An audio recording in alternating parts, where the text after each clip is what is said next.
एक और चुनाव में भाजपा का सूपड़ा साफ, विपक्ष ने लहराया जीत का परचम, विपक्षियों में भयंकर जश्न।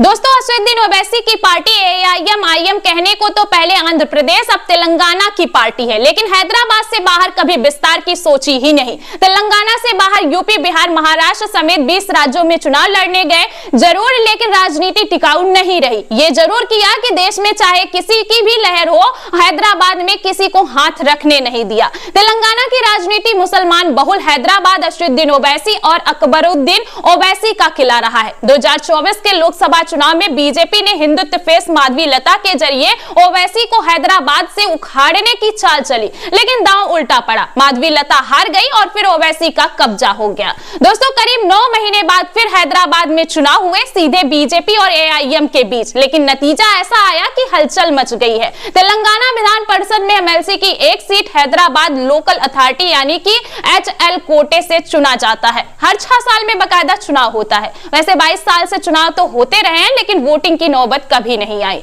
पार्टियों के बीच सहमति बन जाने से निर्विरोध उम्मीदवार जो है जीतता रहा है। 2019 में बीआरएस के उम्मीदवार एमएस प्रभाकर राव एमएलसी बने थे। इस बार बीजेपी ने खेल पलटने की कोशिश की, ये जानते हुए भी कि जीतने लायक नंबर नहीं है। बीजेपी चुनाव में कूद गई, क्योंकि ये चुनाव एआईएम और ओवैसी के वर्चस्व को चैलेंज करना चाहते थे। आपको बता दें कि एआईएम ने तेलंगाना एमएलसी सीट हासिल कर ली। इस चुनाव में बीजेपी करारी हार का सामना करना पड़ा है भारतीय जनता पार्टी को। वहीं एआईएम ने हैदराबाद लोकल अथॉरिटी कॉन्स्टिट्यूंसी से तेलंगाना विधान परिषद सीट जीत ली है। इस सीट पर सीधी टक्कर में एआईएम उम्मीदवार मिर्जा रियाज उल हसन इंफेदी ने बीजेपी के उम्मीदवार एन गौतम राव को 38 वोटों के अंतर से हरा दिया है। आपको बता दें कि इंफेदी को 63 वोट मिले, जबकि गौतम राव बीजेपी प्रत्याशी जो हैं सिर्फ 25 वोटों में ही सिमट कर रह गए। ये जीत एआईएम के लिए इसलिए अहम मानी जा रही है क्योंकि अगले साल की शुरुआत में ग्रेटर हैदराबाद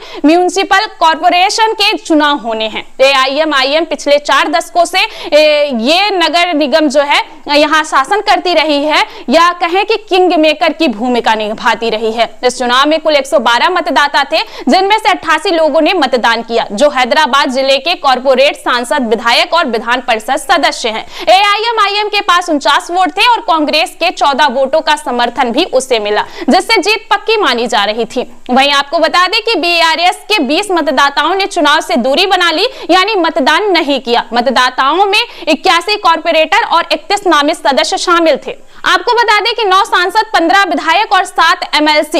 एआईएम के पास 40 कॉर्पोरेट और 9 नामित सदस्य, 7 विधायक और 1 एमएलसी और 1 लोकसभा सांसद थे। मिर्जा रियाज उल हसन इंफेदी का यह दूसरा कार्यकाल है। उनका पिछला 6 साल का कार्यकाल पिछले महीने खत्म हो गया था। वहीं एमएलसी कोटे से हुए चुनाव में कांग्रेस ने 3 सीटें जीती थी। उसकी सहयोगी सीपीआई को 1 सीट मिली और बीआरएस ने 1 सीट जीती। वहीं हैदराबाद में ओवैसी का सिक्का चलते करीब आपको बता दें कि 45 साल हो गया है। 1989 से एआईएम और ओवैसी परिवार हैदराबाद से सांसद का चुनाव जीतता रहा है। 1989 से 1999 तक ओवैसी के पिता सलाहुद्दीन ओवैसी लगातार चुनाव जीते। 2004 से असदुद्दीन ओवैसी चुनाव लड़ने लगे हैं, 5 बार चुनाव जीत चुके हैं। हैदराबाद की 9 विधानसभा सीटों पर एआईएम का कब्जा बना हुआ है। वहीं आपको बता दें कि गोशा महल की एक सीट जो बीजेपी के टी राजा सिंह जीतते थे, वो भी 2023 में हाथ से निकल चुकी है।